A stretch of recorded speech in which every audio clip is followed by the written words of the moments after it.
अस्सलाम वालेकुम guys, I hope you are doing well. This is Nizamuddin Memon और आज की इस वीडियो में हम एक्सरसाइज 13.2 का थोड़ा सा थ्योरेटिकल पोर्शन देखेंगे। उसके बाद हम 13.2 एक्सरसाइज को शुरू करेंगे। ये एडिशनल मैथमेटिक्स है, ठीक है।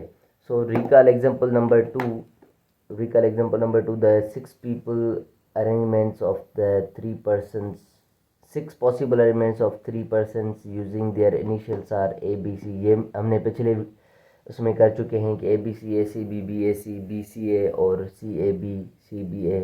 मतलब एग्जांपल नंबर 2 में हमने ये सारा किया था।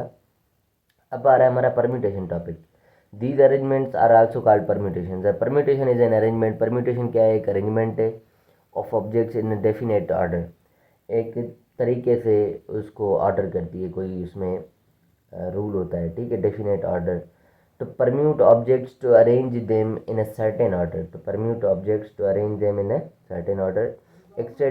Extending two examples. So extending example to the number of permutations of 8 different or distinguishable objects would be 8 7 6 5 4 3। जैसे फैक्टोरियल का कॉन्सेप्ट आपको पिछले वीडियो में भी मैंने समझाया था। लास्ट क्वेश्चन 10 में भी यही था। इस तरीके से डिफरेंट डिस्टिंग्विशेबल क्या होती हैं, डिफरेंट परम्यूटेशंस वगैरह इसकी बनती हैं। A neater way of writing the long string of numbers is 8 factorial. Read as 8 factorial. Hence we have the number of permutation of n different objects is n factorial, जिसका मतलब है n, फिर n से एक कम, फिर n से दो कम, up to 3 2 1 यहाँ तक आ जाता है। n फैक्टोरियल का मतलब हम पीछे जाते हैं, 9 8 7 6 5 4 3 2 1। इस तरीके से हम पीछे जाते हैं। ये the number of permutation of n different objects is, n different objects होंगे तो बस n फैक्टोरियल हम निकालते हैं।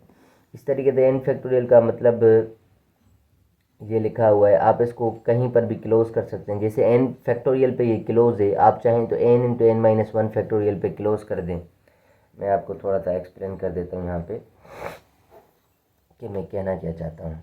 8 फैक्टोरियल जो है इसको हम किस तरीके से लिख सकते हैं? 8 7 6 अप टू 3 2 1 इस तरीके से लिखते हैं। तो 8 फैक्टोरियल जो है हम इसको चाहें तो 8 मल्टीप्लाई 7 यहाँ पर भी क्लोज कर सकते हैं। यहाँ पर 7 के बाद फैक्टोरियल लगा देंगे। इसका मतलब भी वही है कि 7 फैक्टोरियल का मतलब क्या है? 7 6 5 4 3 2 1। आप चाहें कहीं कहीं पर हमें क्या होता है कि इस चीज़ की ज़रूरत होती है तो हम इस तरीके से यहाँ पर स्टॉप कर देते हैं।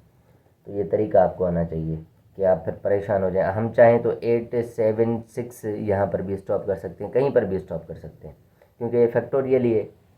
इस तरीके से हो सकता है।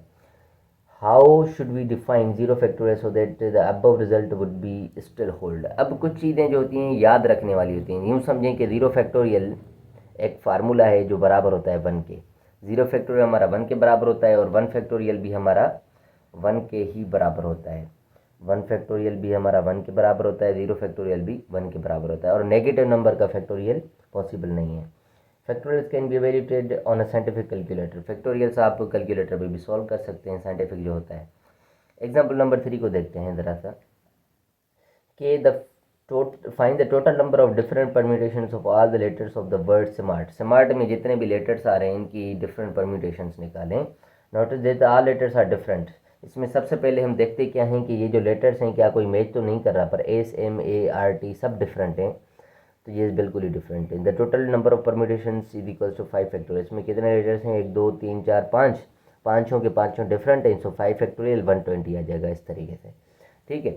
अगर लेटर रिपीट कर रहा होता तो उसमें थोड़ी सी कंडीशन हम डिफरेंट लगाते। अब आते हैं हम एग्जाम्पल नंबर 4 पे। In how many ways can 9 different books be arranged on a shelf if another book is added? What is the total number of permutations? If another book is added, what is the total number of permutations? तो इसमें दो सवाल हैं। 9 different books हैं, उनको किस तरीके से अरेंज कर सकते हैं? तो 9 फैक्टोरियल हम निकाल लेंगे, जो भी वैल्यू आएगा वो आंसर होगा। With in the edition of the 10th book, जब 10वां बुक आ जाएगा तो उसका मतलब 10 फैक्टोरियल निकालेंगे। उसमें जस्ट 1 ऐड नहीं कर देना है कि आप ये इसमें आप क्या कर दें 1 ऐड कर दें, 1 ऐड नहीं करना है, बल्कि 9 में 1 ऐड करके 10 हो जाएगा। फिर 10 का फैक्टोरियल हम निकालेंगे, या 9 फैक्टोरियल के साथ हम 10 को मल्टीप्लाई कर सकते हैं क्योंकि वो 10वां बुक है। तो ये टोटल अमाउंट हमारा बनेगा, इतने ऑब्जेक्ट्स को हम अरेंज कर सकते हैं। अब आते हैं permutation of r objects from n different objects. अब हमारे पास अगर ये स्मार्ट है या ये बुक्स हैं, 9 डिफरेंट बुक्स हैं, उसमें से कहा जाए कि 3 बुक्स को अरेंज करें, ठीक है, ये आर इस चीज़ को शो कर रहा है, एन डिफरेंट ऑब्जेक्ट्स तो 9 डिफरेंट बुक्स हैं, ये हो गया। पर हमें अगर कहा जाए कि 3 बुक्स को साथ में सेट करें तो ये आर को शो कर रहा है, तो उसमें एक हमारा डिफरेंट फार्मूला यूज़ होता है। In example number 3 and 4 all of the given objects are used in the permutation. 3 और 4 एग्जाम्पल में सारे के सारे ऑब्जेक्ट्स हमने यूज़ किए हैं कि यहाँ पर 9 थे तो 9 को यूज़ कर दिया, इसमें 5 थे तो 5 को यूज़ कर दिया। We shall now consider permutation which use only some of the given objects. अब जो हम परम्यूटेशन देखने वाले हैं उसमें से ये टोटल ऑब्जेक्ट्स में से हम कुछ को ही यूज़ करेंगे। मसलन एग्जाम्पल नंबर 5 है, कह रहा है कि for a school concert 6 items are proposed, only 4 items will be put up at the concert, how many permutations of 4 concert items are there. कह रहा है कि 6 आइटम्स हैं टोटल, उनमें से 4 आइटम्स को क्या करना है, पुटअप करना है कंसर्ट में। ये जो बॉक्स है इसमें इन 6 में से सिर्फ 4 पुट करने हैं, तो how many permutation 4 concert items are there, कितनी परम्यूटेशन इसकी बनेगी। Let us use 4 box to represent 4 concert items. For the first item there are 6 choices, example any of the 6 propose item. जैसे हमने पिछले तरीके में पढ़ा था कि पहली चॉइस के लिए हमारे पास 6 चॉइसेस है, मतलब यहाँ पर फिल करने के लिए 6 चॉइसेस हैं, 6 में से 6 कोई भी पुट कर सकते हैं, 6 होगा, फिर यहाँ पर 5 रहेगा। अच्छा, सेकंड आइटम के लिए हमारे पास can be any of the 5 remaining items, कितनी 5 रह जाएंगी, 6 5 4 3, 2 1 यहाँ पर नहीं आएगा, तो 6 5 4 3 ये सारे फिल कर देंगे and the number of permutations 360 बन जाएंगे। ये क्या बन जाएंगे हमारे 360। We say that the number of permutations of 4 from 6 is 6p4। अब ये p जो है वो परम्यूटेशन को रिप्रेजेंट कर रहा है, 6 जो है ऑल आइटम्स को शो कर रहा है और 4 जो है वो आर ऑब्जेक्ट्स को, जितने हमें ऑब्जेक्ट्स उठाने, जैसे 4 उठाने थे इसमें, तो इस 4 को शो कर रहा है। वेयर 6p4 इज, इसका मतलब है 6 5 4 3, ठीक है। Using the factorial notation we have, अगर हम फैक्टोरियल नोटेशन यूज़ करेंगे तो हमारे पास क्या आ जाएगा, इस तरीके से लिखा जाएगा। ये एक फार्मूला बना हुआ है यहाँ पर, एन फैक्टोरियल अपॉन में एन माइनस आर फैक्टोरियल, ये सेम टू सेम 6p4 इस तरीके से लिखा जाएगा, मतलब 6 5 4 3 पर 6 5 4 3 2 1 भी आएगा, नीचे 2 1 आएगा, ऊपर भी 2 1 आएगा, 6 फैक्टोरियल अपॉन 2 फैक्टोरियल आएगा। सिमिलरली एन पी आर, ये हमारा फार्मूला बना हुआ है, ये बेसिकली बराबर होता है इसके n factorial upon n minus r factorial. मैं अगर आपको ये फार्मूले के हिसाब से यही क्वेश्चन अगर दोबारा से करवाऊँ तो आपको अच्छे तरीके से समझ में आ जाएगा कि हम बात क्या कर रहे हैं। फार्मूला है हमारा एन पी आर, जो कि बराबर होता है एन फैक्टोरियल अपॉन में एन माइनस आर फैक्टोरियल, ये टोटल फार्मूला है। अब हमारे पास टोटल आइटम्स हैं 6 और चॉइस है 4 की, कि 4 कोई सा भी उठाने में, तो ये आर हो गया 4। इस फार्मूला में हम जस्ट क्या करने वाले हैं, रिप्लेस करने वाले हैं। किस तरीके से, एन की जगह 6, पी सेम आर की जगह 4 इज इक्वल्स टू एन की जगह हमारा 6 फैक्टोरियल अपॉन में एन माइनस आर करके उसको फैक्टोरियल देना है। सो एन है हमारा 6, उसमें से 4 को माइनस करेंगे फिर फैक्टोरियल देंगे।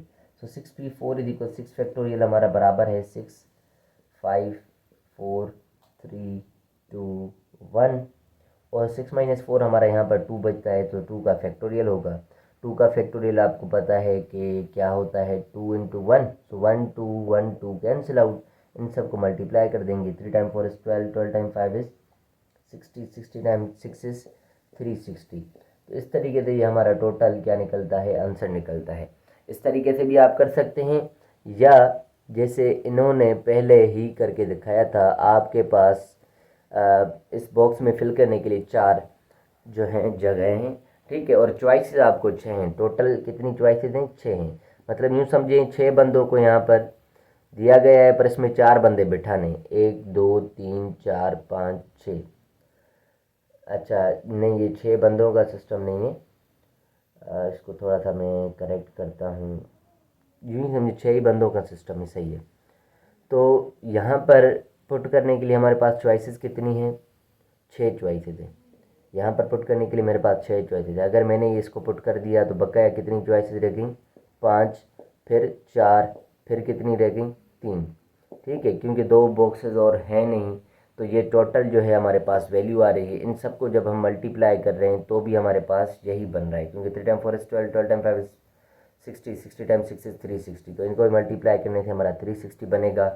ये भी हम पैटर्न कर सकते हैं, पर हमारा फार्मूला दिया गया है तो ये इससे बेहतर होगा कि कभी कभी इसमें बहुत सारी चॉइसेस आ जाएंगी तो आप वो नहीं कर पाएंगे, तो आप इसको ही फॉलो करें। एन का वैल्यू अगर 1000 आ जाए, 100 आ जाए, तो आप किस तरीके से करेंगे, वो आपको परेशान कर देगा। तो आप इस फार्मूले को यूज़ करेंगे तो आपके लिए आसानी होगी। तो ये हमारा फार्मूला था, और ये वीडियो काफ़ी लंबी हो चुकी है। फार्मूले तक यहाँ पर ख़त्म करते हैं। नेक्स्ट में मैं देखता हूँ कुछ एग्जांपल्स आपको करवाता हूँ, फिर हम एक्सरसाइज की तरफ जाएंगे। So thank you so much for watching my videos. अल्लाह हाफिज़।